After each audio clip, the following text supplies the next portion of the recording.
Success point परिवार ने जो इतना आदर मान सम्मान दिया उसके लिए मैं इनका कृतज्ञ रहूँगा। एसआई भर्ती परीक्षा 2 बार दी मैंने, 2016 और 2021। लंबी भर्ती परीक्षा है। राजस्थान में वैसे सारी भर्ती परीक्षाएं लंबी होती है, इजीली कोई पूरी होती नहीं। इन 2 भर्ती परीक्षाओं के बीच में कुछ जो अंतर था, तैयारी करने में जो अंतर था, वो था सीरियसनेस का। पहली भर्ती परीक्षा मैंने दी तब मैं इस फील्ड में नया था, सब कुछ पढ़ने में करने में सब चीज़ें नई थी। पढ़ाई मैंने अच्छे से करी, यहीं से कोचिंग करी थी सक्सेस पॉइंट से। गणपत सिंह जी, दीपक जी, ये सभी लोग इसी फैमिली में थे। पर उस टाइम अगर मेरे पढ़ने में कोई कमी थी तो वो मेरी सीरियसनेस थी। तो उसका फ़र्क इतना पड़ता है कि पहली भर्ती परीक्षा में 292 स्कोर था और इस बार मेरी जो स्कोर है वो है 326 326 स्कोर है मेरा इस बार।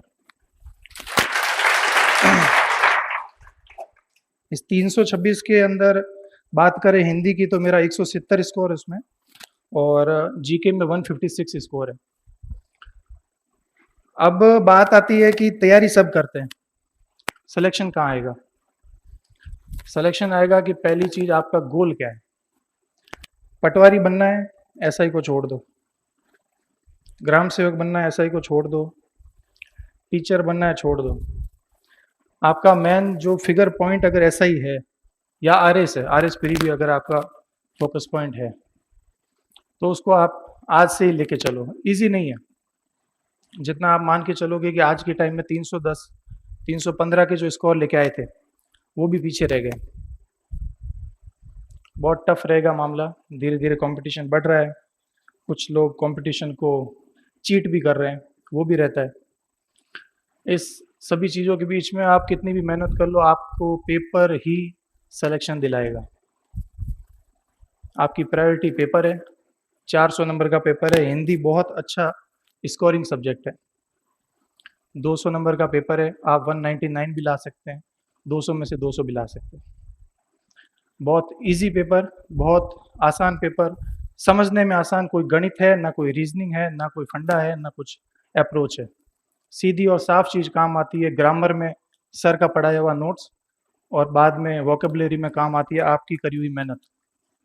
जितना ज़्यादा पढ़ोगे, जितना ज़्यादा कवर करोगे, जितना जल्दी कवर करोगे, सबसे इम्पोर्टेंट थिंग है वो है टाइम। आज वैकेंसी अभी तक आई नहीं है ना सर, नई वैकेंसी अभी तक आई नहीं है। जिस दिन वैकेंसी आएगी आपके पास 3 महीने होंगे और आप कुछ नहीं कर पाएंगे। सब कुछ हाथ से फिसल जाएगा, एकदम से फिसल जाएगा। इकोनॉमिक्स पढ़नी पड़ती है, पॉलिटी है, ज्योग्राफी है, हिस्ट्री है। आपने यहाँ पे पढ़ा, नोट्स बनाए, फटाफट कवर कर दिया। हिंदी पढ़ने में आपको टाइम चाहिए। आप हिंदी 3 महीने में हिंदी कोई नहीं कर सकता। मैं लिख के चैलेंज देता हूँ, हिंदी अगर कोई 3 महीने पढ़ के और अगर 120 भी स्कोर कर ले तो ये चैलेंज नहीं कर सकते आप। हाँ, आपने पहले किसी एग्जाम के लिए पढ़ाई कर रखी है तो वो अलग बात है। तो वैकेंसी आएगी, उसके बाद में अगर आप तैयारी करना शुरू करते हो और आपको लगता है कि आप 3 महीने में कवर कर लेंगे, ऐसा हो नहीं सकता। अभी से पढ़ना शुरू करिए, सीरियसली पढ़िए। टाइम बहुत है आपके पास। तकरीबन इलेक्शन ईयर है। आपका एग्ज़ाम लगभग फरवरी मार्च के बाद होगा, इलेक्शन कंप्लीट होने के बाद। अभी वैकेंसी श्योर है कि वैकेंसी आएगी। उम्मीद करते हैं कि इस साल एग्ज़ाम ना हो ताकि आपको अच्छे से पढ़ने के लिए टाइम मिले। फिर बात करते हैं जीके के ऊपर। जीके में हमारे पास में मेजर सब्जेक्ट हैं 6। इकोनॉमिक्स हो गया, पॉलिटी हो गया, ज्योग्राफी हो गया और हिस्ट्री हो गया। इसके बाद में बात करें तो साइंस आ जाती है। साइंस में वो साथ में अपना टेक्नोलॉजी साथ में मान लो आप। फिर टॉपिक बचता है मैथमेटिक्स और रीजनिंग का। आप में से कई लोग होंगे जिनकी रीजनिंग खराब है, मैथमेटिक्स खराब है, भूल जाओ उसको, छोड़ दो। मायने नहीं रखता कि 200 में से आपके 20 नंबर साइंस और मैथ में कट गए। साइंस छोड़ी, मैथ में कट गए आपके 20 नंबर, पीछे 180 का पेपर है। राजस्थान की बाकी सभी भर्तियों में अगर आप जैसे कि सेकंड ग्रेड करते हैं साइंस के साथ, आपका पूरा 60 नंबर का सिलेबस साइंस का है, 60 नंबर की मैथमेटिक्स, ऐसा कुछ है, 30-30 का है शायद। आपको अगर साइंस बैकग्राउंड में कहीं भी एक जगह दिक्कत आती है तो आप फेल हो जाएंगे।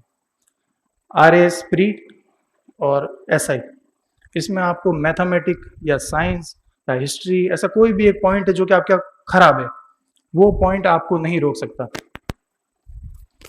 उसके कंपैरिजन में आप अपना किसी दूसरे पॉइंट को और ज्यादा मजबूत कर लीजिए। अब दूसरी बात आती है एनालिसिस ऑफ पैटर्न। RPSC का पैटर्न क्या है? सबसे इंपॉर्टेंट चीज है, देखिए सिलेबस बहुत बड़ा है। हिस्ट्री पढ़ने बैठोगे आपके बच्चे बड़े हो जाएंगे, इतनी बड़ी हिस्ट्री है। आज गणपत सिंह जी हिस्ट्री के लेक्चरर है, उनको पूछिए आप हिस्ट्री कहाँ से शुरू होती है और कहाँ खत्म होती है।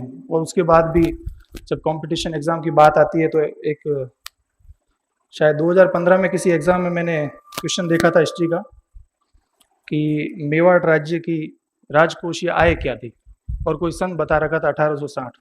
कौन पढ़ता है इसको? क्या कोई इसको ध्यान में रख सकता है कि मेवाड़ राज्य की राजकोषीय आय 1860 में क्या थी? नहीं ध्यान रखता कोई। हिस्ट्री में आप नहीं पार पढ़ सकते, आपको पढ़ाई करनी पड़ेगी पैटर्न के ऊपर। पैटर्न क्या होता है? अच्छा यार ये डिजिटल है पूरा। पैटर्न क्या है कि जैसे हिस्ट्री की बात करें, हिस्ट्री 3 पैटर्न में, चलो 4 मान लीजिए। एक तो हो गया एंशियंट, एक हो गया मिडाइवल, एक हो गया मॉडर्न, और फिर आती है राजस्थान। राजस्थान में फिर 2 निकल के आ गए, आर्ट और हिस्ट्री आ गया, आर्ट एंड कल्चर आ गया और हिस्ट्री आ गया। अब ये आपके पास में आते हैं 1 2 3 4 5 6। अब हिस्ट्री के 6 पार्ट है, नंबर मिलने हैं आपको 25। अगर आप बड़ी बड़ी किताबें लेके बैठ गए, फॉर एग्जांपल 1 2 नाम अभी मुझे याद नहीं आ रहे, जैसे राजस्थान इंसाइक्लोपीडिया हो गई, इतनी बड़ी किताब है। मैंने RS मेंस 2 बार लिखा है, मैंने कभी नहीं पढ़ी, क्योंकि अपने पास में टाइम नहीं है। जो सब्जेक्ट है वो 7 8 सब्जेक्ट है, उनके अंदर वापस जाते हैं तो वापस 4 5 सब्जेक्ट है, टोटल करने बैठोगे 16 17 सब्जेक्ट निकलेंगे। राजस्थान जीके आपको बहुत अच्छे नंबर दिलाएगा इन कंपैरिजन टू इंडिया। जो भारत का जीके है उसके कंपेयर में राजस्थान आपको बहुत अच्छे नंबर देगा। राजस्थान को जितना डीप में पढ़ सकते हैं आप डीप में पढ़िए। मैं सारे पॉइंट फैक्चुअल बता रहा हूँ, मैं कोई मेरी कहानी नहीं बता रहा हूँ, मैं वो चीजें बता रहा हूँ जो आपके काम आएगी। मुझे मेरी गाथा नहीं गानी है यहाँ पे, मैं आपके लिए वो चीज बता रहा हूँ जो कि काम आने वाली है। तो पहला पॉइंट है कि राजस्थान को अच्छे से पढ़ना। अब आती है बात ज्योग्राफी में। ज्योग्राफी आपका सबसे बेस्ट स्कोरिंग सब्जेक्ट रहेगा। 30 सवाल आते हैं, 30 में से आप 29 28 करके आओगे। अगर आपने ज्योग्राफी में मात खा ली आपका सिलेक्शन नहीं होगा। सबसे इजी आता है, RPSC हमेशा ज्योग्राफी का पेपर सबसे सिंपल बनाता है। उसने आज तक की हिस्ट्री में कभी ज्योग्राफी का पेपर हार्ड बनाया ही नहीं। उसके पैटर्न देखो आप, 2016 18 RS प्री, उसके पेपर देख लो। 2016 भर्ती का 2018 में ये एग्जाम हुआ था PSI का, उसका पेपर देखो। 21 वाली का पेपर देख लो। उसके अलावा जैसे कोई first grade school lecturer, college lecturer में जो आ रहे हैं पेपर जिसमें ज्योग्राफी के सवाल है वो देख लो। इतने सिंपल होते हैं ज्योग्राफी के सवाल, और वही पैटर्न चलता आ रहा है, हमेशा वही के वही सवाल आ रहे हैं। कभी पूछते हैं अटलांटिक के बारे में तो इस बार पूछेंगे प्रशांत के बारे में। RPSC का पैटर्न फिक्स है। हिस्ट्री के मामले में RPSC का पैटर्न फिक्स नहीं, वो कभी टफ देते हैं कभी इजी देते हैं, पर आपको पढ़ना है। क्योंकि इजी आया और आपने हिस्ट्री छोड़ दिया तो आप मारे जाओगे। जो हिस्ट्री वाला स्टूडेंट है वो सारे सवाल ले जाए। पढ़ना सब कुछ है, पढ़ना पैटर्न से है। ये जो मिडाइवल है, इस मिडाइवल से सवाल बहुत कम आते हैं। अकबर, शाहजहां, जहांगीर, बहादुर जो भी थे, आया सवाल तो 2 सवाल या 1 सवाल आएगा, और ये आपका 2 महीने खा जाएगा। इसको पढ़ने में 2 महीने लगते हैं मिडाइवल को। बहुत इजी है, मजा भी आएगा। शिवाजी लड़े, तलवारें चली, ये हुआ वो हुआ सब हुआ, बहुत अच्छा लगेगा। फाइनल में जाके पता चलेगा इसको पढ़ने में 4 महीने खराब किए, 2 सवाल आए। अब बात आती है इकोनॉमिक्स की। हाँ, ज्योग्राफी क्लियर कर देना कि ज्योग्राफी को जितना अच्छा पढ़ सको पढ़ लेना, आपका सिलेक्शन ज्योग्राफी देगा। मेरे शायद 26 में से सारे 26 सही है ज्योग्राफी में। उसका रीज़न यही है कि आपको ज्योग्राफी को अच्छे से पढ़ना पड़ेगा, मेंटेन रखना पड़ेगा, शॉर्ट नोट बनाने पड़ेंगे। ज्योग्राफी बिना मैप नहीं पढ़ी जा सकती, बिना मैपिंग के ज्योग्राफी कभी नहीं पढ़ी जा सकती। जैसे कि ये इंडिया का मैप हो गया, इस मैप के अंदर आपको इजीली, चलो इस मैप के अंदर आपको ध्यान रखना पड़ेगा कि आप मैपिंग करिए। जैसे कि मयूरभंज है उड़ीसा के अंदर, तो उस आप मैप बना के चलिए। लोहा कहाँ कहाँ निकलता है आपको मैप के अंदर पता होना चाहिए। मयूरभंज में निकलता है, यहाँ निकलता है, यहाँ निकलता है, यहाँ निकलता है। फिक्स पैटर्न है। पूछेंगे लोहे की खाने कहाँ है, कभी पूछेंगे मैग्नीज की खाने कहाँ है। वो आपको मैप नहीं देंगे, पर मैप आपके दिमाग में होना चाहिए। ठीक है, ज्योग्राफी आपको मैप के साथ पढ़नी है। राजस्थान की ज्योग्राफी भी आप मैप के साथ पढ़िए। नदियों को समझने में बहुत आसानी होगी। नदी का क्वेश्चन फिक्स होता है हमेशा राजस्थान की ज्योग्राफी में। आप नदियों को बनाते चलिए, यहाँ से निकल रही है, महुआ से आ रही है, राजस्थान में भैंसरोडगढ़ में एंट्री मारी है, वहाँ से आगे किस तरफ जा रही है, क्या डायरेक्शन है, कौन सी नदी यहाँ से राजसमंद से आ रही है, कौन सी नदी कहीं से आ रही है और आ रही है, मैप के साथ चलिए। बहुत ईजी रहेगा समझने में सब कुछ। इकोनॉमिक्स की बात करें तो गणपत जी के नोट्स सफिशिएंट है, कुछ नहीं पढ़ना इनके अलावा। गणपत जी के नोट्स के अलावा एक चीज होती है economic survey of Rajasthan, India मत पढ़ना, क्योंकि आरपीएससी खुद इंडिया कभी नहीं पढ़ता। उनके पास टाइम नहीं है कि वो बैठ के 350 पेज पढ़े। इकोनॉमिक सर्वे ऑफ राजस्थान में से राजस्थान इकोनॉमी के सारे सवाल आएंगे। तकरीबन 25-26 नंबर की इकोनॉमिक्स है, उसमें से राजस्थान के 50% सवाल बनते हैं, 12-13, और 13 के 13 सवाल आपको इकोनॉमिक सर्वे में से ही मिलेंगे। एक भी सवाल बाहर नहीं जाएगा। आपको योजना भी वही पढ़नी है जो इकोनॉमिक सर्वे में दे रखी है। आपको XYZ सुजस नहीं पढ़नी है। आपको इधर इधर की और राजस्थान की कोई योजना के संबंध में किताबें छपी हुई है वो नहीं पढ़नी है आपको सिर्फ इकोनॉमिक सर्वे पढ़ना है। इकोनॉमिक सर्वे हर साल जारी होता है बजट घोषणा के उपरांत। इस साल का जारी हो चुका है। अगर इस साल पेपर हो गया आपका तो उसके अंदर सारे सवाल इसी इकोनॉमिक सर्वे से आएंगे, चाहे वो RS का हो चाहे वो SI का हो। मैं बीटेक मैकेनिकल में हूँ, मेरे लिए भी इकोनॉमिक्स बिल्कुल नया था। मैंने फर्स्ट टाइम इकोनॉमिक्स यहाँ आके ही पढ़ा था, इससे पहले कहीं इकोनॉमिक्स देखा ही नहीं मैंने, और ना ही मुझे हिस्ट्री ज्योग्राफी पॉलिटी कुछ नहीं पता था।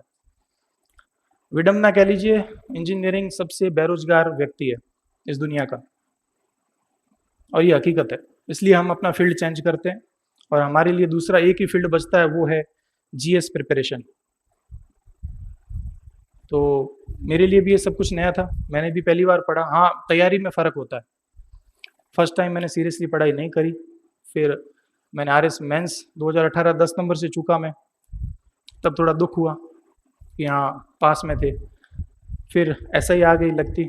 हाँ, एक जॉब है मेरे पास अभी, जूनियर असिस्टेंट लगा हुआ हूँ मैं कलेक्ट्रेट में। बहुत कम टाइम मिलता है मुझे पढ़ने के लिए, सुबह 9:30 जाते हैं, 7:30 8:30 आते हैं। इसलिए मैंने सर को बोला था 8 बजे के बाद टाइम रखो मेरा, क्यों 8 बजे के बाद ही मैं आ सकता हूँ। इस नौकरी में रहते हुए भी 50 दिन मुझे मिले थे, एग्जैक्ट 50 डेज रिवीजन के लिए। SI प्रिपरेशन में रिवीजन के लिए मुझे सिर्फ 50 दिन मिले थे। मेरे स्टाफ ने मुझे कोई छुट्टियां वगैरह कुछ नहीं दी। कलेक्टर साहब से बात करने का तो मतलब ही नहीं था, क्योंकि वहां तक बात पहुंचाने के लिए भी आदमी चाहिए। स्टोर रूम होता है हमारा इलेक्शन का, जिसे हम मतदाता सूचियां वगैरह सारी वहीं पे स्टोर करके रखते हैं। उसी स्टोर रूम में मैंने 50 दिन पढ़ाई करी है। उसके साथ साथ एक टेस्ट सीरीज मैंने ज्वाइन करी थी, उसका मुझे बहुत सपोर्ट मिला। टेस्ट सीरीज बहुत ज़्यादा इम्पोर्टेंट है। अगर आप टेस्ट सीरीज के पेपर में, जैसे मान लीजिए सर ने टेस्ट सीरीज का पेपर लिया, 100 सवाल दिया आपको हिंदी में से, आप अगर 80 लेके आते हो, आप खुश हो गए, सिलेक्शन हो गया? नहीं होगा। डिपेंड करता है पेपर कैसा था। अगर 100 नंबर का पेपर है, आपने अगर 60 ही लेके आए और वो पेपर सच में 60 का था और आप 60 लेके आ गए, तो आपका सिलेक्शन हो जाएगा। पेपर अटेंड करने पे ही डिपेंड करता है। आपको पेपर की शक्ल देख के पता होना चाहिए पेपर कैसा है। 18 नहीं, हाँ शायद 18 या 21 था। RS प्री का पेपर है, पॉलिटी के सवाल देखना, पॉलिटी के सारे सवाल देखना। भले भले को हिला दिया था उस पेपर ने। और किस्मत कहिए बदकिस्मत कहिए, वो मैंने जैसे ही पन्ना पलटा मेरी पॉलिटी ही शुरू हुई थी। शुरू के 16 सवाल में से एक भी नहीं आता था मेरे को। पेपर बंद करके पीछे से शुरू किया, ज्योग्राफी आ गई। और ज्योग्राफी में 32 सवाल थे, सारे कर दिए, तो वो लाइन मिल गई वापस, थोड़ा मन हल्का हो गया। पेपर में कुछ सवाल छोड़ने के होते हैं, कुछ सवाल करने के होते हैं, मैक्सिमम तो करना ही है, उसके बिना सिलेक्शन है ही नहीं। आपको लेके चलना है कि अपने को 80% तो सिक्योर करना है। अगर आप SI की प्रिपरेशन कर रहे हैं, आपको 80% सिक्योर करने हैं, 320 नंबर, चाहे लेडीज हो या जेंटलमैन जो भी हो, आपको 320 नंबर सिक्योर करने। मैंने ऐसे लड़के भी देखे हैं जो 315 वाले थे, नंबर नहीं आया, मेरे दोस्त ही थे काफ़ी। यहाँ पे युवराज सिंह जी अच्छी अच्छी फैकल्टी बुला रहे हैं। यहाँ पे जो भी टीचर आता है ना, वो घर पे 4 घंटे पढ़ के आता है आपसे ज़्यादा, और उसके पास 4 किताबें हैं घर पे। क्योंकि वो यहाँ पे आते हैं, वो पैसे के लिए नहीं आ रहे हैं, वो अपने नाम के लिए आ रहे हैं। सबको अपना नाम प्यारा है। आज सर को बहुत खुशी है कि उनका पढ़ाया हुआ स्टूडेंट 82 रैंक लेके आया। ठीक है, ये यहाँ पे आते हैं आप सबके लिए। आप में से कोई सेलेक्ट होगा, कोई RS बनेगा, कोई IAS बनेगा, सर को खुशी होती है। ये अपने बच्चों को, बीवी को कह सकते हैं कि मैं वहाँ जाता हूँ, वहाँ पढ़ाता हूँ, मेरे पढ़ाया हुआ बच्चा ये बना है। आप 5 किताब पढ़ लो चाहे 6 किताब पढ़ लो, आप इतनी एफिशिएंसी के साथ नहीं पढ़ सकते, ना ही आपको पता चलेगा क्या पढ़ना है क्या छोड़ना है। ये रोज पढ़ के आते हैं। आज सर्वनाम चल रहा है, शायद क्या चल रहा था अभी, कुछ क्रिया चल रही थी, तो क्रिया के रेफरेंस के लिए सर के पास आपसे ज्यादा बुक है। हाँ, अलग बात है कि अब ये उस स्टेज पे चले गए, इनको पढ़ने की जरूरत नहीं पड़ती है, पर ये जो आपको पढ़ा रहे हैं उससे बाहर कुछ नहीं आएगा। पॉलिटी का पेपर भी डिपेंड करता है कोड पे। मैं आपको लिख के देता हूँ, राजस्थान की पॉलिटी, इंडिया की पॉलिटी, आप तकरीबन 6 साल के पेपर उठा लीजिए, पूरा कोड पे चलता है। एक सवाल पक्का आएगा जिसमें ये होगा, या तो RPSC का पूछ लेंगे, या न्यायाधीश का पूछ लेंगे, या राज्यपाल का पूछ लेंगे, उसका कार्यकाल कितना है। एक सवाल पूछ लेंगे कि जैसे अभी था, राज्य निर्वाचन आयोग के प्रमुख को क्या कहा जाता है, मुख्य कार्यकारी अधिकारी एवं सचिव। उसमें फिर ऑप्शन दे दिए, सचिव, ये दोनों, ऐसे करके दोनों में से कोई नहीं। बहुत सिंपल पेपर होता है, आपको वही पढ़ना है जो सर पढ़ा रहे हैं। 2-3 कोचिंग सेंटर मत पकड़ लेना। यहाँ पे इनसे पढ़ रहे हो, घर जाके वीडियोस देख रहे हो स्प्रिंग बोर्ड की, शाम को टेस्ट सीरीज किसी फलाना जी की दे रहे हो, जब एग्जाम पास में आया तब नोट्स लेके आ गए उत्कर्ष के, सब दही रायता हो जाएगा पूरा, कुछ नहीं बचेगा। दूसरा, लंबा जा रहा है इंटरव्यू सर, लेट तो नहीं हो रहा सर? सूटेबल प्लान, अभी टॉपिक में तीसरे पॉइंट पे आया हूँ, सूटेबल प्लान। कुछ लोग बोलते हैं 6 घंटे पढ़ो, 12 घंटे पढ़ो, पढ़ते ही रहो, सिलेक्शन हो जाएगा, नहीं होगा। जिंदगी के सारे काम करने पड़ते हैं। आप में से कुछ मैरिड भी होंगे, किसी के बच्चे भी होंगे, किसी के मदर फादर बीमार भी होंगे। तसल्ली मिलती है पहले अपने सारे काम निपटाने से। आज शाम को पापा ने खाना खाया है, ये जब पता होता है ना, तभी अच्छे से पढ़ाई होती है। कुछ लोग अपने आप को बहुत हार्ड एनवायरनमेंट में रोक देते हैं। कमरा बंद कर लिया, एक टेबल है, अच्छे से सोऊंगा भी नहीं, सोऊंगा भी नीचे, नींद नहीं आनी चाहिए। नींद आई रात को तो मैं पढ़ूंगा कैसे? अरे पढ़ने के लिए पूरा दिन है ना यार। अपनी जो दैनिक लाइफ है उसको खत्म मत करो। आपके कुछ शौक है, आप क्रिकेट विकेट खेलते हैं, आप घूमने जाते हैं, आपके कुछ दोस्त हैं, सबसे मिलिए। हाँ, उतना मिलिए जितना काम का है। ये नहीं कि शिमला निकल लिए, चलो 4 दोस्त मिल गए घूम गए, क्लास पढ़िए वापस आके कर लेंगे, नहीं। जितनी रिक्वायरमेंट है उतना करिए, खुद को परेशान मत करिए, अपने साथ में अन्याय मत करो। मैं पढ़ूंगा तो पढ़ूंगा ही पढ़ूंगा, वो वाली बात मत करना। और घूमने जाऊंगा तो 10 दिन बाद आ जाऊंगा, कोचिंग के नोट्स वगैरह देख लेंगे, क्या नहीं आएगा समझ में? नहीं आएगा। इतना आसान नहीं है सब, आजकल बहुत टफ हो गया। एक टाइम था 50% नंबर लाते थे आपका सिलेक्शन हो जाता था। हाँ, दूसरी बात एक और मैं अभी जोड़ना चाहूंगा, एक मार्केट में होती है अफवाह। अफवाह पे मत जाओ, पेपर मिल रहा है 15 लाख में, नहीं मिल रहा। आपको लेना नहीं है ना, तो बस उन बातों पे मत जाओ। सर सारे सिलेक्शन तो पेपर से होते हैं, पढ़ने वालों के नंबर कहाँ हैं, पढ़ने वालों के आते हैं नंबर। मेरा छोड़ो, मेरा एक और दोस्त भी है रिचपाल सिंह गोदारा करके, उसका भी, उसकी शायद 25 रैंक है। इंटरव्यू में उसको भी थोड़ा मार दिया, इंटरव्यू मुझे भी थोड़ा मार दिया, होता रहता है। तो ये जो अफवाह तंत्र है ना, उससे दूर रहो। XYZ कोई भी कहता है कि तैयारी करने में आजकल रखा क्या है, सिलेक्शन होता ही नहीं, क्यों नहीं होता? वो जितने उसके पास कितने होंगे, 342 नंबर होंगे, तुम 343 ले आओ। रोक थोड़ी सकता है तुमको कोई पढ़ने से, पेपर तुम्हारे हाथ में भी आएगा, उसके हाथ में भी आएगा। ये आउट वाउट वाले सारी बातें होती है, इनमें कुछ नहीं रखा है, अपनी पढ़ाई पे फोकस रखना है सबको। फिर टॉपिक आता है मटेरियल, फिर टॉपिक आता है मटेरियल का, आपके पास में पढ़ने के लिए क्या है।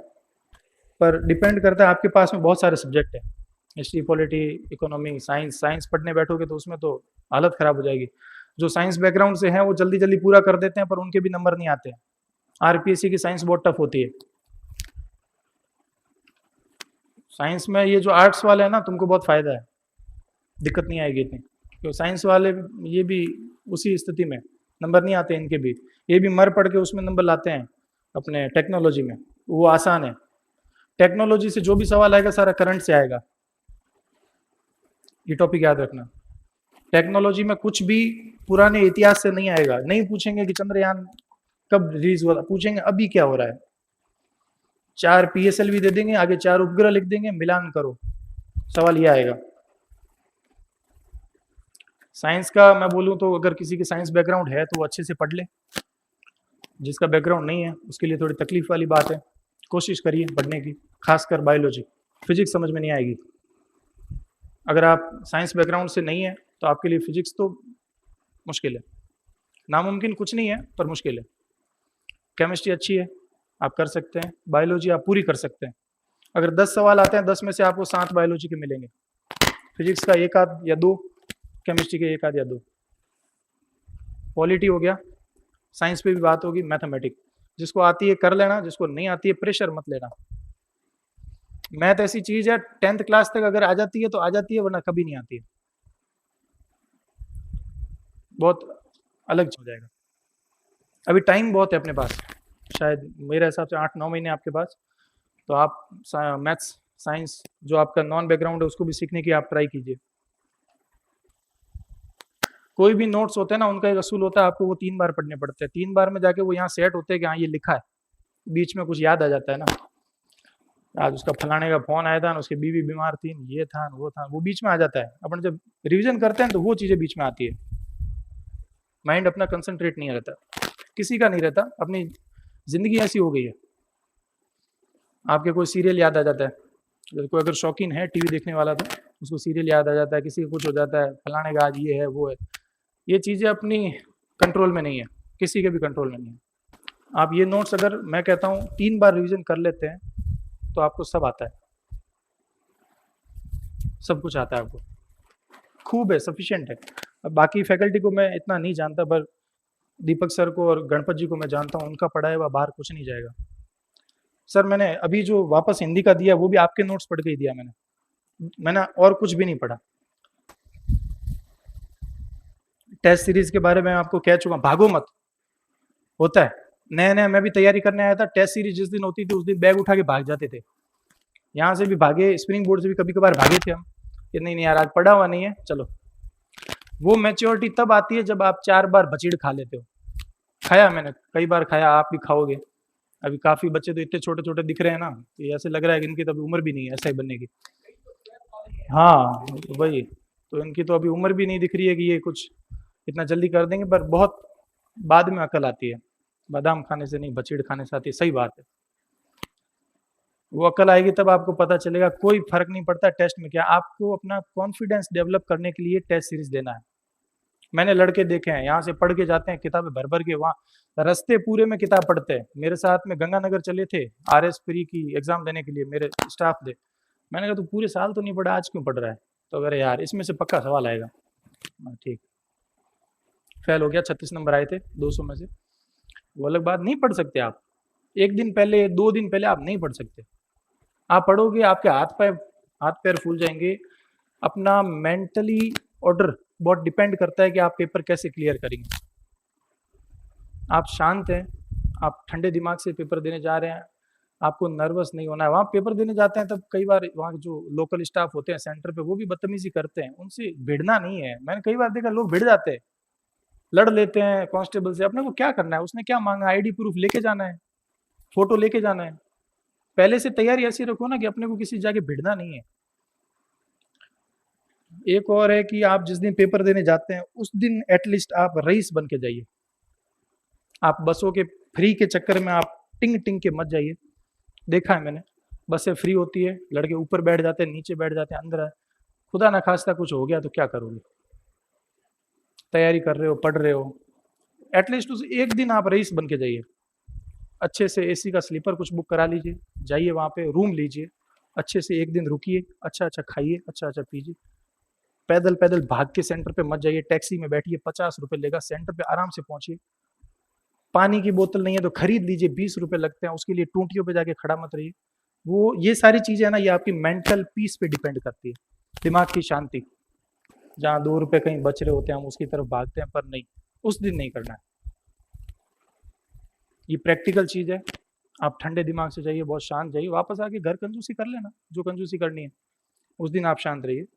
फिर मॉक टेस्ट के बाद बात आती है सेल्फ बिलीव की। ये चीज चाहिए कब? जब आपका एग्जाम पास में आता है। पूरे साल आपको बिलीव है चाहे नहीं है, पर उन 15 दिनों में आपको बिलीव होना चाहिए कि मैं एग्जाम क्लियर कर लूंगा। सबसे इंपॉर्टेंट चीज है सेल्फ बिलीव। आएगा, पढ़ने पे आएगा। जो नहीं पढ़ा है उसको तो वैसे भी जरूरत कहाँ है, पढ़ा है उसी को जरूरत है। वो जैसे जैसे आप पढ़ते जाओगे सेल्फ बिलीव आ जाएगा। फिर बात करते हैं सराउंडिंग्स। आपके दोस्त, आपके मित्र, आपके रिलेशनशिप मेंबर्स, आपके फैमिली मेंबर्स, आपकी पत्नी, आपके पति, जो भी आपकी जो सराउंडिंग है वो हमेशा पॉजिटिव होनी चाहिए। 4 दोस्त ऐसे मिल जाएं जो कहते हैं चल पार्टी करते हैं, उससे बेटर है कि घर पे जाके मम्मी के मुंह से सुन लो कि बेटा पढ़ाई कर ले। इंपॉर्टेंट है, खासकर इन 4 महीने में। ये जो एग्जाम के 4 महीने, इनमें ये आपके लिए बहुत डिपेंड करता है कि आप कैसी सराउंडिंग में आप जी रहे हैं। ऐसा ही छोड़िए, आपको आईएएस बनना है तब भी आपको सराउंडिंग अच्छी चाहिए। संगति ही डिपेंड करती है। सर कोई अच्छा आपको शायर वायर है तो कुछ सुना सकते हैं शायरी वायरी, बाकी मुझे इतनी आती नहीं है, पर सराउंडिंग बहुत डिपेंड करती है। दोस्तों यारों में नॉन डिबेचुअल कम्युनिकेशन कीजिए। ये बात होगी आपकी, आपको क्या करना है। फिर बात आती है फिजिकल एस्पेक्ट्स की। ये एक ऐसी परीक्षा जिसमें आप 3 जगह फेल हो सकते हैं। पहला है पेपर, दूसरा है फिजिकल। अगर आज आप फिट नहीं है तो पहले ही देख लो। किसी की हाइट 163 है, 170 ऐसा कुछ है, 163 है शायद, उससे कम है तो गलत दिशा में मत जाओ आज ही। वो जो भी फिजिकल माप है वो देख लो एक बार। किसी का सीना 85 नहीं है तो कोशिश करो, जिम विम जाओ, शरीर बना के रखो। एकदम नहीं बनेगा, रेस करो, स्टेडियम जाओ, भागो दौड़ो। नशे पत्ते अगर करते हो तो छोड़ दो। अपना फिजिकल एस्पेक्ट्स तैयार रखो। क्या क्वालिफिकेशन है, चिनअप कितने करने हैं, 7 करने, आज से शुरू कर दो। क्या फर्क पड़ रहा है, 10 मिनट जाके चिनअप ही तो निकालने, घर आके बैठना है वापस। लड़कियों को वो फेंकना पड़ता है गोला, बहुत टफ होता है वो, दिखता आसान है, वो 4 किलो का होता है। लड़कों से नहीं फेंका जाता है। उसकी प्रैक्टिस करो, शुरू करो 1 किलो से, 2 किलो, 3 किलो, 4 किलो, फिर नहीं होता है, विटामिन डेफिशिएंसी आ जाती है, फिर होता नहीं है। गोला फेंकना आसान नहीं होता है। बात आती है लॉन्ग जंप की, लड़कों को और लड़कियों दोनों को करना है, आसान नहीं होता, वो भी फाउल होता है उसमें। एक चांस मिलता है ऐसा ही सिर्फ लॉन्ग जंप का। मैं 2018 भर्ती में बाहर निकलने का 2016 भर्ती में बाहर निकलने का कारण जो मेरा है वो है लॉन्ग जंप। पेपर में नंबर थे 292, सिलेक्शन हो जाता मेरा। डूंगरा राम जी है शायद 65 रैंक है उनके और मेरे सेम नंबर है, वो भी ऐसा ही बने हुए हैं पिछली भर्ती में, नंबर हमारे सेम। पर मैंने यहाँ पे जब तैयारी करना शुरू किया, मुझे पता नहीं था कि एक चांस ही मिलेगा लॉन्ग जंप में। मस्ती में कूदते थे, 15 फीट कूद लिए, 14 फीट कूद लिए, खूब है। वहाँ गए चिनअप, तो वैसे भी यहाँ चिनअप हो नहीं रहे थे, बहुत कम तैयारी करी थी मैंने। इतना सीरियसली क्या, इतना इजीली ले लिया उस एग्जाम को कि मुझे लगा सब हो जाएगा, नंबर अच्छे हैं, सब हो जाएगा। मैं फेल हुआ था फिजिकल में। चिनअप पहले हुए, चिनअप हमसे हुए नहीं। हमको पूरा कॉन्फिडेंस था, रेस कर ली है, रेस में 40 में 40 है, नंबर लाने हैं 10। लॉन्ग जंप तो 13 फीट कूदेंगे तो भी 10 आ जाएगा, लॉन्ग जंप हो गया फाउल। और उस दिन मैं जितना भारी मन लेके वापस आया था अजमेर से बाड़मेर, उतना मैंने कभी भारी मन रखा भी नहीं अपना। फिजिकल आज से शुरू कर दो। अगर आपको तैयारी करनी है, फिजिकल में 1 साल लगता है। अगर किसी से चिनअप नहीं होते, आपको चिनअप करने में 1 साल लगेगा। सबसे टफेस्ट पार्ट है चिनअप लड़कों के लिए। लॉन्ग जंप रेस टफ नहीं है। कई ऐसे लड़के मैंने देखे जिनके 326 नंबर, 340 नंबर, पदम सिंह एक मित्र है, दोस्त है, 340 के अराउंड उनके नंबर थे और वो फिजिकल में फेल हुए इस साल। अभी वो शायद ग्राम सेवक है, लगे हुए। जब भी मिलते हैं उनकी सूरत बयान करती है कि फिजिकल नहीं हुआ। सब कुछ मेहनत करने के बाद फिजिकल धोखा दे देगा। चलिए, फिजिकल की बात हो गई। अब बात आती है तीसरे फेज की, जहां आप बाहर हो जाओगे, वो है इंटरव्यू। लोग बोलते हैं इंटरव्यू में पासिंग नंबर मिलते हैं, नहीं मिलते हैं। शैतान Solanki, ST category, 308 number, physical interview fail. उसने आरटीआई लगाई है नंबर मांगने के लिए कि मुझे कितने नंबर दिए इंटरव्यू में, और आरटीआई का क्या जवाब आता है देखते हैं। इंटरव्यू में उसको फेल कर दिया, एसटी कैटेगरी से था, 308 नंबर है। अब बोलिए, जनरल वालों के नहीं होते इतने नंबर। चौटन में बॉर्डर साइड किसी गांव का रहने वाला है, आर्थिक रूप से समृद्ध भी नहीं है। कई बार उसके फोन आते हैं कि मेरे साथ क्या हो गया। अब मैं उसको इतना ही कह सकता हूँ कि आरटीआई लगा के एक बार आप जवाब मांग लो कितने नंबर है, फिर हो सके तो आगे देखते हैं बातचीत करके। पर आरपीएससी से ये जवाब था कि अगर आपका नाम लिस्ट में नहीं है तो आप फेल हो चुके हैं, और वो रिकॉर्डिंग मैंने सुनी है। ये गलत धारणा दिमाग में से निकाल देना कि इंटरव्यू में फेल नहीं होते हैं। अब मैं ये बता देता हूँ आपको इंटरव्यू में क्या डिपेंड करता है। इंटरव्यू में नंबर कैसे होते हैं। इंटरव्यू में नंबर होते हैं, 10 नंबर होते हैं सीधे आपकी पर्सनैलिटी के। आप लंबे बाल, दाढ़ी, या मोटा पेट, या ऐसा कुछ स्लीव ऊपर करे जैसे मैं अभी खड़ा हूँ, ऐसे नहीं जा सकते आप। आपको अपनी पर्सनैलिटी डेवलप करनी पड़ेगी।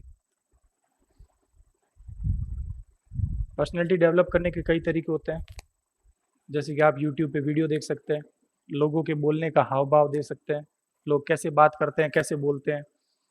मेरा छोड़िए, सर को देखिए, युवराज जी को पर्सनैलिटी का एक बहुत अच्छा एग्जाम्पल लेना हो तो युवराज जी है।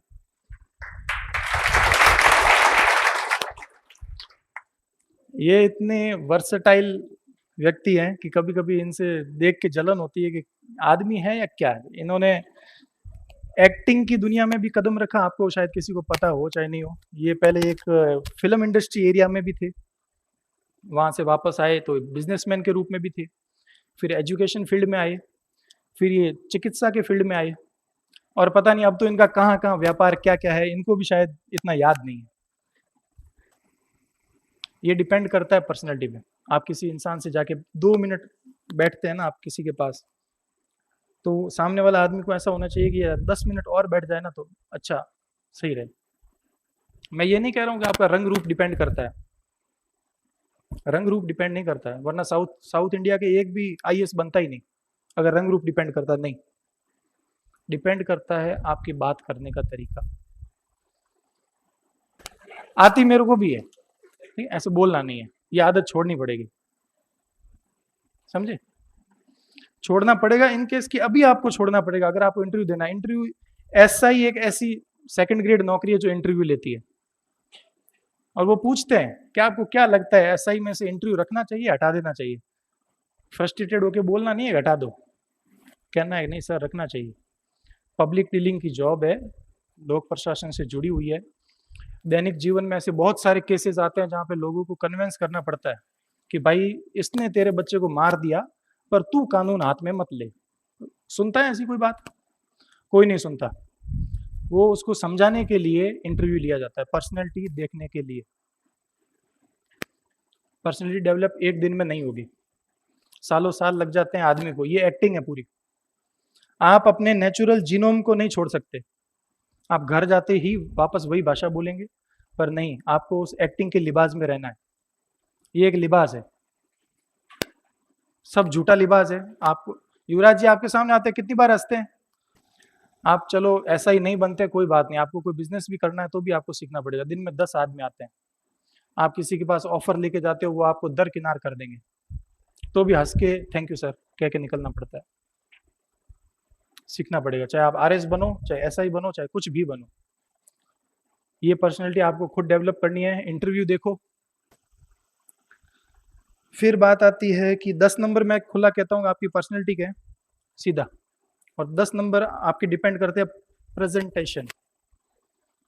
आप अंदर वहां जा, आरपीएससी बड़ी खतरनाक चीज है। बिल्डिंग बनी हुई है, तुमको घुमाएंगे आधा घंटा, इधर चलिए, इधर बैठिए, उठिए, अंदर चलिए, वेरिफिकेशन करिए, आपके ये कागज कम है, अगली बार लेके आना, डाक से भेज देना। बच्चा कंफ्यूज पूरा। मारवाड़ी में कहते हैं ना कि गोनेंगो कि नहीं उन कौन तोड़े कोने उन, जो वो वाली बात है। वहां जाओगे, बाहर तक पापा मम्मी होंगे साथ में, या हस्बैंड वाइफ जो भी होगा, अंदर आप अकेले हो। अकेले अंदर जाने के बाद आपको इधर उधर घुमाया जाएगा, बिठाया जाएगा, डॉक्यूमेंट वेरिफिकेशन होगा, उसके बाद में आपको अलग कर देंगे तीन टीम में अलग करने के बाद 3-3 के सेट में अलग कर देंगे। अब 3 सेट में डिपेंड करता है कि मैं ये और ये 3 बैठे हैं। अब चलो मैं तो नहीं डर रहा हूं, पर ये 2 डर रहे हैं, इनको देख के अपने भी थोड़े थोड़े धूजने लग जाएंगे हाथ। डिपेंड करता है प्रेजेंटेशन का। आप अंदर गए, अंदर जाके कहना तो था कि सीख के गए घर से, गुड मॉर्निंग सर, आगे बैठिए मैडम, अंदर घुसते ही सीधा मुंह से निकलेगा गुड मॉर्निंग सर, हो गया प्रेजेंटेशन, आ जाइए बैठ जाइए। इंटरव्यू की चीजें वो धीरे धीरे सीखेंगे, पर हाँ पर्सनैलिटी डेवलप करिए, हाव भाव सीखिए, बोलने का तरीका सीखिए। ऐसे लोगों के बीच में रहिए जो आपकी क्रिटिसाइज करते हैं। ऐसे दोस्त होते हैं ना कुछ, पूरे दिन मायना घेरते हैं, छोलते हैं, कहते हैं मारवाड़ी में छोले पूरे दिन। ऐसे लोगों के बीच में रहिए, बहुत हेल्प करते हैं ये आपको मिनक बनाते हैं। मारवाड़ी में एक शब्द है एकल खोरिया, कभी मत बनना। 10 लोगों के बीच में जाके नाक कटा के आ जाओ, 4 गालियां सुन के आ जाओ, वो आपको जीवन में कुछ सिखाएगी। अकेले अगर आप घूमते हो तो आप किसी काम के नहीं हो इस दुनिया में। ये कुछ चीजें जो अभी से आप करनी है, इसीलिए मैं बता रहा हूँ। बाकी इंटरव्यू की तैयारी अलग होती है, फिजिकल का, इंटरव्यू का और पेपर का कोई लेना देना नहीं है। तीनों तैयारी अलग अलग है, तीनों ये करवा देंगे आपको। आपको अभी जो चीजें करनी है वो मैं बता रहा हूँ। फिर बात आती है कि 10 नंबर होते हैं आपके नॉलेज के, ये हो गए 10 10 10 30 नंबर हो गए, ये सिलेक्शन हो जाता है। नॉलेज कितना है उस पर डिपेंड करता है। 20 नंबर आप पास वैसे ही हो जाओगे, आपकी प्रेजेंटेशन अच्छी है, पर्सनैलिटी अच्छी है, बोलने का तरीका अच्छा है। 20 में से मैं 10 सवाल सॉरी सर बोल के आया था, आप भी बोल देना, पास हो जाओगे। होता है कभी कभी इंटरव्यू ऐसे सवालों पे चला जाता है जहाँ पे हमको कुछ नहीं आता, सॉरी बोलना पड़ता है, पोलाइटली हंस के बोलना पड़ता है। वहां पे गुस्सा नहीं हो सकते, गुस्सा हो गए तो वो तुम्हारी लंका लगा देगा। वहां पे हंस के सॉरी बोलना पड़ता है। मारवाड़ी में वर्ड है फीटा पड़ना, वो फीटा पड़ के हंसना पड़ता है, ठीक है, सॉरी बोलना पड़ता है। 10 नंबर आपके नॉलेज की डिपेंड करता है। आपने सारे सवाल अच्छे सही से बता दिया, आपको नंबर 30 मिल जाएंगे। पीछे आते हैं 20 नंबर, वो आपको कहाँ से मिलेंगे मैं नहीं बता सकता। अखबारों में आप पढ़ते हैं, वहाँ से मिलते हैं वो नंबर, या फिर कहीं और से मिलते हैं, जहाँ से भी मिलते हैं। वो 20 नंबर आप अपनी किस्मत पे डिपेंड करता है, आप कहाँ से लाते हैं वो 20 नंबर। ये है पूरा एसआई का गोल चक्कर। आज शुरू होगा, 4 साल बाद जाके खत्म होगा। आसान नहीं है ये नौकरी, पर ये एक ऐसी नौकरी है जो सेकंड ग्रेड होते हुए बहुत रुतबे वाली है। आप ऐसा ही साफ बनोगे, बहुत डिपेंड करता है आपकी साइकोलॉजी पे। आरपीएससी आपको ठोक बजा के लेती है, आरपीएससी आपको यूं ही नहीं लेती। बहुत ही पारदर्शी संस्थान है, उसके अंदर कुछ छेद हो चुके हैं, सरकार उसको ढूंढने की कोशिश कर रही है। आप उसकी पारदर्शिता पे डाउट मत करिए। आज भी उस संस्थान में ऐसे लोग बैठे हैं जो आपकी क्वालिटी को देखेंगे, आपके पेपर में नंबर आए उसको देखेंगे, आपको पीछे नहीं छोड़ेंगे। आरपीएससी आज भी साफ सुथरा संस्थान है। आते हैं, अखबार में न्यूज़ आती है, कटारा साहब के ऊपर आरोप भी लगे हैं, हो सकता है सही सिद्ध हो जाए या गलत सिद्ध हो जाए, अपने को कुछ नहीं करना है। आरपीएससी आपके साथ धोखा नहीं करेगी।